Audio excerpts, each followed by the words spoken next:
Hi, it's Mayor Sendzik, and this is Our Home with Mayor Sendzik. It is April, and as we know, April showers bring May flowers. It's a wonderful time to be in our community.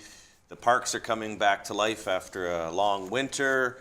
We have our gardens being prepared for the spring and summer, and there's just an extra step in those who are walking around our community or cycling around our community, enjoying all that we have to offer. And today is a special episode of Our Home with Mayor Sendzik. We're going to be talking about mental health and addictions.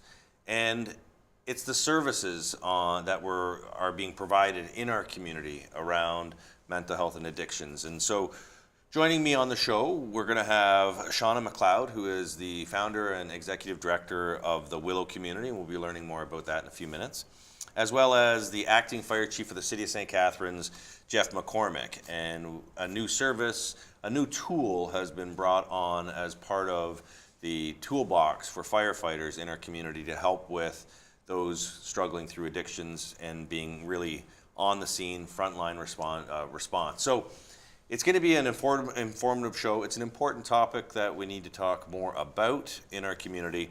And so first, I want to introduce Shauna McLeod.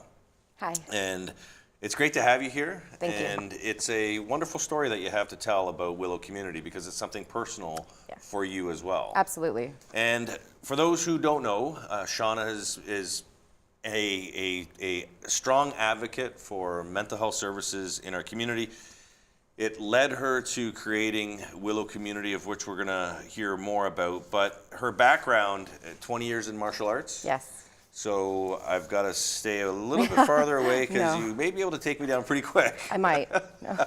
But as well in terms of academic success from Niagara College and Brock University, and from all of your background, and we'll get more into it, it led you to create a startup organization that's operating out of Rodman Hall. And the Willow Community is something that's very special to you, but also very important to our community. So tell us a bit about, first of all, what is Willow Community? So the Willow Community is a nonprofit arts organization that provides free art classes for people with lived experience of mental health and addictions. But it's so much more than that. We're a community of people with similar experiences that come together to create and explore arts. And to try to break down some barriers. So it is a unique service. It is, I believe so. Tell us why you created it. So it grew out of my direct experiences of receiving outpatient mental health care here in St. Catharines. I, in 2015, was seeking some programming, and I, like many others, I was met with really extensive wait lists, and that's kind of the reality here in the region. However, once I was able to access services, they were great. But it soon became clear with talking with fellow people in programming and the frontline workers, I call them, that there really was nothing for people to go to once they've completed some outpatient programming. There was nothing to send people to. And I think that may play into why the wait lists are so long. People don't feel confident or comfortable to leave the programming, so they seek more treatment, because there wasn't anything to send people to out in the community that was free. Right. And that focused on kind of holistic building up of individuals, not in a clinical sense.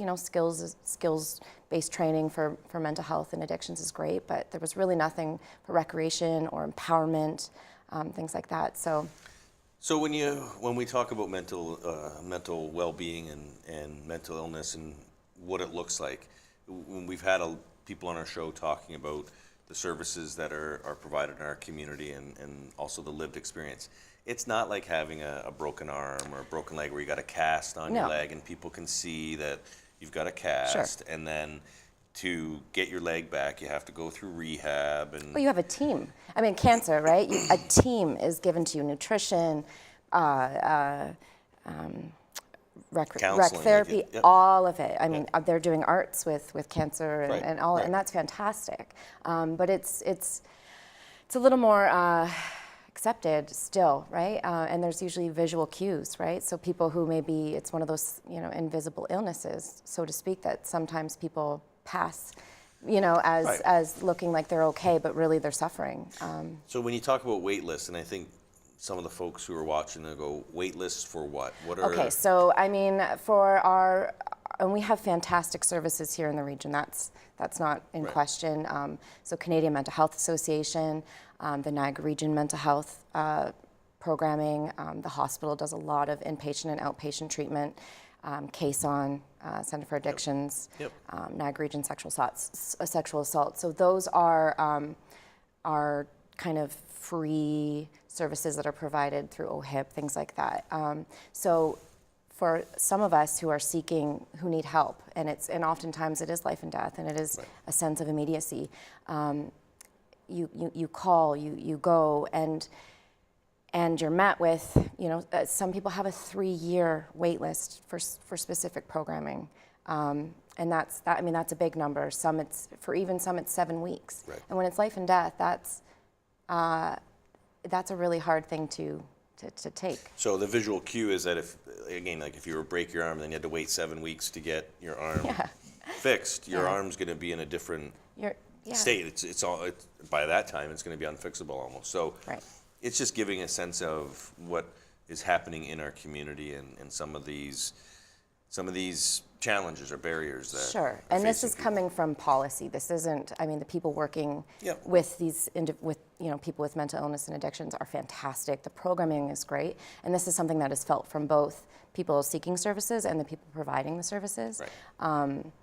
So instead of just saying, okay, well, there's a gap, what I enjoy about your story is instead of just saying there's gaps in the system, you said, I want to do something about it. I think I was crazy enough to do it. Yes. No, I had nothing to lose at that point. I was at university, and I was working and doing all these things, and it became clear that I needed to pause and attend to my mental health. And so I felt like I had nothing else to lose, really, Right. that if I was going to do something, and I think the Willow Community was a long time coming for me. A lot of things in my life had led to this, and Right. my family has experienced a lifetime of issues with mental illness and addiction, so I think that it was a perfect storm. Okay, so let's go to Willow Community. Yeah. In terms of, you got a board of directors, you do. have volunteers. Yes. And the focus on art. Why the focus on art?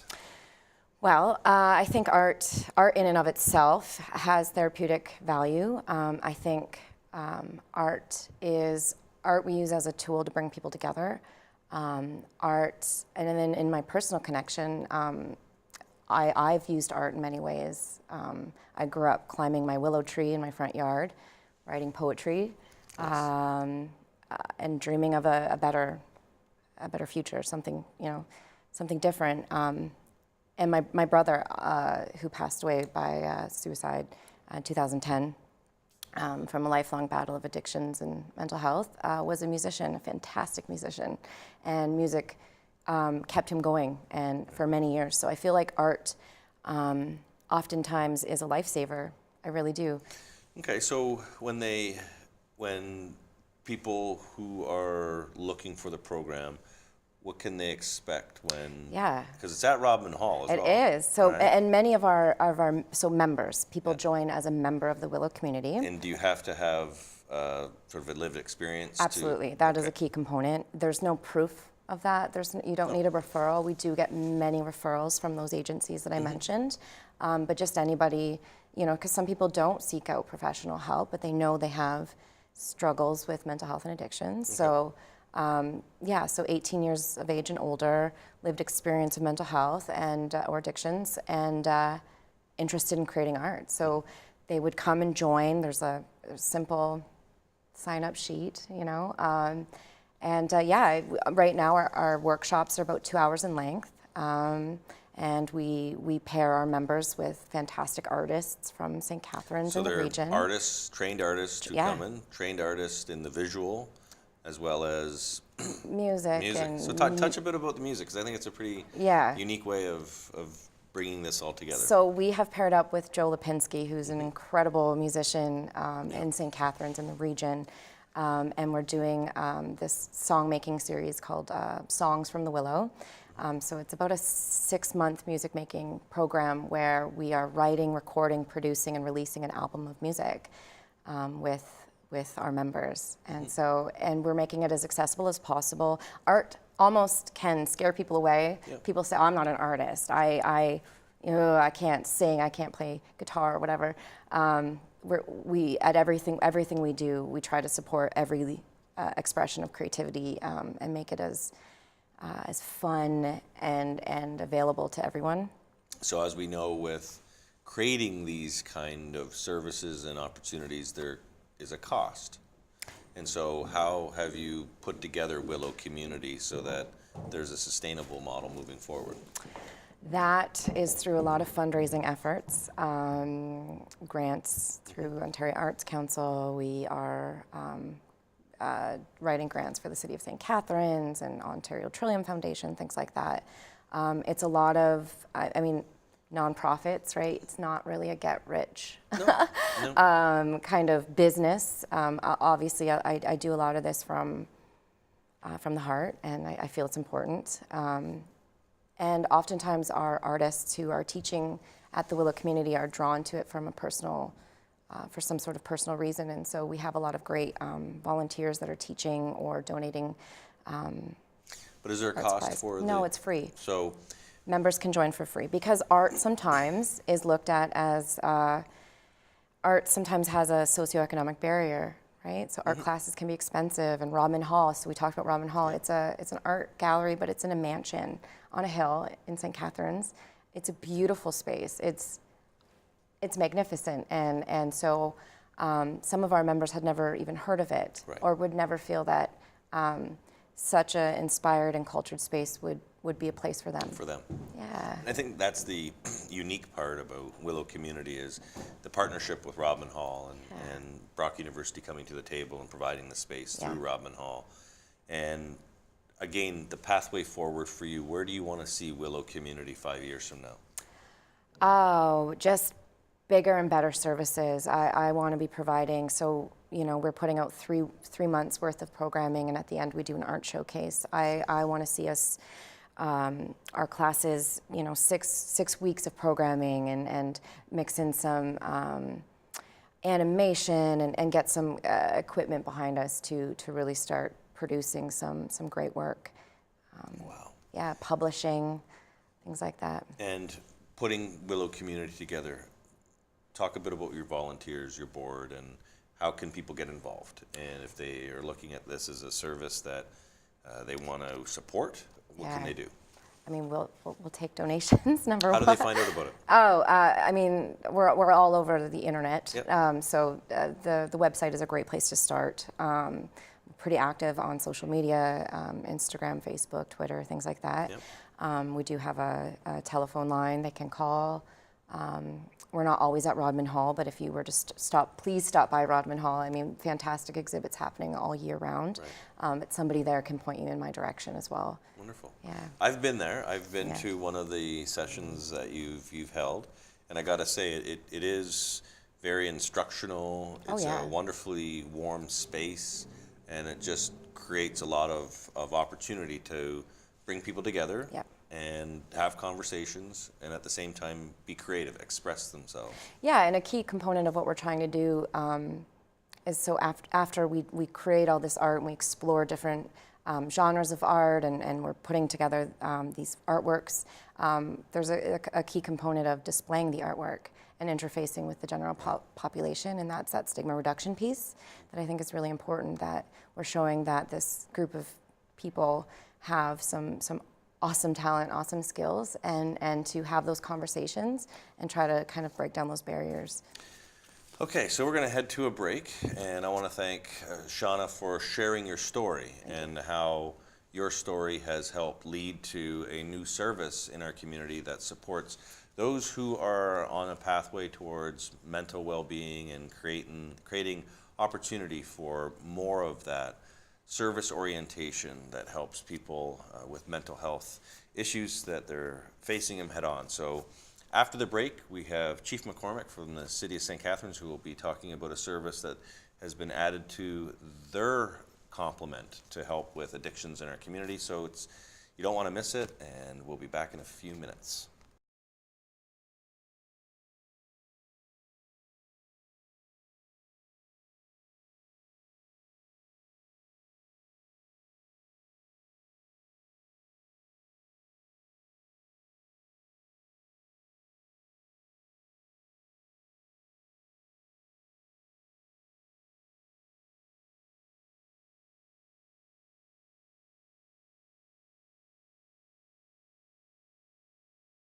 Hi, it's Mayor Sendzik. Welcome back to our home with Mayor Sendzik, and here we're talking about mental health and addictions. And prior to the break, we were talking with Shauna McLeod about Willow Community, which is a new service in our community to help those with mental health issues. And it's an additional service that has proven to be very beneficial. And speaking of new tools that have been introduced into our community, about a month ago, the St. Catharines Fire and Emergency Services introduced a new tool to the toolbox of firefighters, and it is a drug that is able to be administered for those who are going through a overdose. And we're joined by Acting Fire Chief Jeff McCormick, and he's been with us since 2017. He's been the acting chief since July of 2017. Prior to coming to our fire services, he enjoyed a career in Brantford, a long career, which included 6 years as the fire chief for the city of Brantford. As well, he has been an instructor at Fanshawe College in London, Ontario. His life has been all about providing fire service to communities, and it's a real honor to have you on our show. Fire Chief. My pleasure. And you're wearing the outfit. That I is am. Great. It is good. It is good. And I say this. We're going to talk about the introduction of a new tool in the toolbox. But one of the reasons for the importance of carrying this is also from the perspective of an individual who has an overdose, meaning fire is largely sometimes the first to respond in a 911 call. People see firefighters in a different light. EMS and police, they all provide 3 different services. And what I mean by that, and I'd like to get your opinion on this, is that when police show up, there's an automatic thought within those who are going through a overdose or those surrounding someone who's gone through an overdose that could be taken away to jail, could be put in handcuffs. It's about security. When EMS shows up, it's about, you could be going to the hospital in the back of an ambulance. When fire shows up, it's a different approach. It's about creating safety. It's about running into that burning house kind of thing where you're the first responder. So how important is it that this Naloxone has been added to the toolkit for the firefighters? Well, I think what's important to recognize is that all 3 services were really about public safety, and we're about helping the public. So for years, fire service has been responding to medical calls in the community under our tiered response agreements with Niagara Emergency Medical Services. Sometimes we do get there quickly, more so than ambulance because of call volumes with the ambulance. So this gives our firefighters an opportunity when things aren't going the way we'd like them to go, by being able to open an airway and maintain an airway. There are times where if Niagara EMS isn't going to arrive, we have now Naloxone on our fire trucks where we can administer a medication that will potentially keep somebody alive in order to get the proper medical treatment that they need. Okay, so this is the tool. Yes. This is the tool that has been introduced to fire services, and it's the first tool, it's the first one in Niagara. We're the first service in Niagara, the fire services, to have it on as part of their kit. Yes, so in December of 2016, the Ministry of Health and Long-Term Care and the Ministry of Community Safety and Correctional Services, made the Naloxone program available to police and fire services at no charge. So St. Catharines Fire Service, because of what's going on in our community, because we seem to have an opiate issue in our community, we made the decision that we were going to put this on the fire trucks. And the firefighters have been very receptive to it. They realize that, and we're using the nasal spray, we're using the Narcan version, they realize that it's not the go-to piece of equipment. It's a piece of equipment we'll use when all else fails. So being able to do it is being able to address a demonstrated need in our community. Right. And let's touch on that, and I think, Shauna, I could bring you into this as well in terms of it's not a seems that it is a need. Absolutely. Opioid addictions and overdoses has become something that isn't just in the shadows and the corners of community. It's becoming a very challenging. It's a crisis. And what are you seeing, Shauna, in terms of what are you seeing in the community for this kind of epidemic? I mean, I'm now seeing some great responses from harm reduction sites being given the green light, and this training being provided to first-line responders like the fire department. I'm seeing some tools being provided to the community. This kind of training, and these kits are available to the wider public through Positive Living Niagara. So people who have a friend that uses, active users, people who are using opioids can receive a kit and training so that they're not dying. And that's not going to increase people's usage of opioids, but it will reduce death. Right. Yeah. If one of these kits can save someone's life, and these kits have paid for themselves many times over. Well, that's exactly it. Ideally, fire service will never have to use these. But if we use it once and it makes a difference and it saves somebody's life, then all the training and all the effort that we've gone through as a fire service is proving to be worthwhile. And certainly, if it can make a difference, then it will make a difference. So the training for the initial, those training the trainers came from EMS? Yes, so we did a partnership with Niagara Emergency Medical Services where they came in and their paramedics did a one-day session, a train the trainer program with our 4 instructors, 1 from each of our platoons. And then cooperatively, our instructors worked with Niagara EMS paramedics and systematically, over the course of 4 days, trained all 4 of our platoons so that all of our frontline firefighters would be able to know how to administer this drug. So it was very much a spirit of cooperation with Niagara EMS, and we're thankful for their cooperation, and certainly to be able to get the training from the paramedics. Our firefighters were more comfortable with that as well because we got the training from the experts.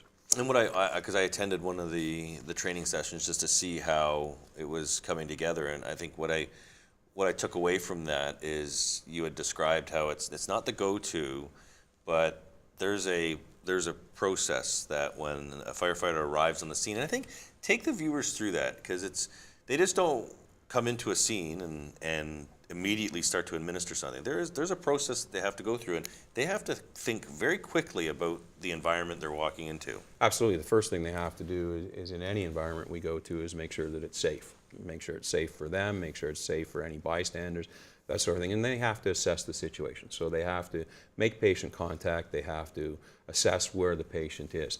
And in a drug overdose, the key thing for our fire service is to do our best to open an airway. And if we can open an airway and maintain an airway using a bag mask valve device to keep somebody breathing, then we don't have to go to Narcan.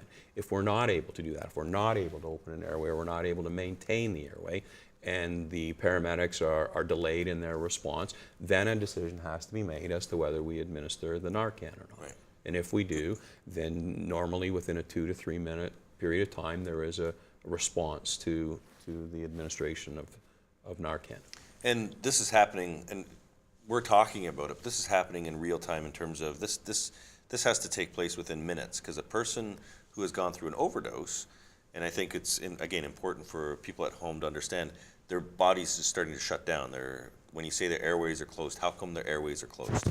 Well, it's, again, I'm not an expert in it, but it's, the airways start to close because the overdose affects the respiratory system and it affects the breathing. And so as the airway begins to close, then you're not getting oxygen to the body and you're not getting oxygen to the brain. So that's the key thing, is trying to make sure that the oxygen is still going to the brain, so that you're not, that the patient isn't being rendered to the point where they're not going to recover because of oxygen deficiency. Right.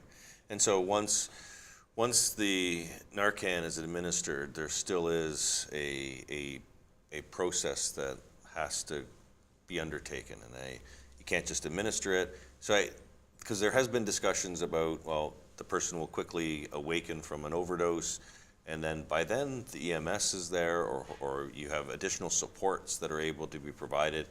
So what's the next step once the patient has been brought back? And Well, together, our fire crews are going to have to work with on-scene paramedics to have the patient understand that the administration of Narcan may only be a temporary fix. That the nature of the overdose could be such that the symptoms come back on in a short period of time. So fire service are going to have to work cooperatively with paramedics to ensure that proper treatment ensues after the fact, because we don't want the patient to wander away and then the overdose starts to set back in, and/or unfortunately we have to be cognizant of the fact that we've taken away the feeling of high from the individual. We don't want that person to go off alone and reuse drugs. So we want to make sure that treatments are in place and that supports are in place. So again, that's making sure that the people we're dealing with are being directed to the right place in order to get the help that they need to overcome the addiction. And it's not a quick fix. Obviously, this is a major problem in our community, but it's across the country as well. And I think that's why it's important that we have all the tools available. And so just before we wrap up the show, what should residents do if they suspect someone is suffering from a drug overdose? Well, they should immediately call 911 and get both fire and paramedics on the way to be able to intervene. And then if someone in your family has an addiction issue, is there supports that, Shauna, they should be looking towards to be able to have a tool in their toolbox? Positive Living Niagara and St. Catharines provides free kits and free training, and there's no harm to administering the drug. If you don't have to be an expert in recognizing the signs of an overdose, this won't harm somebody. So it is a great tool.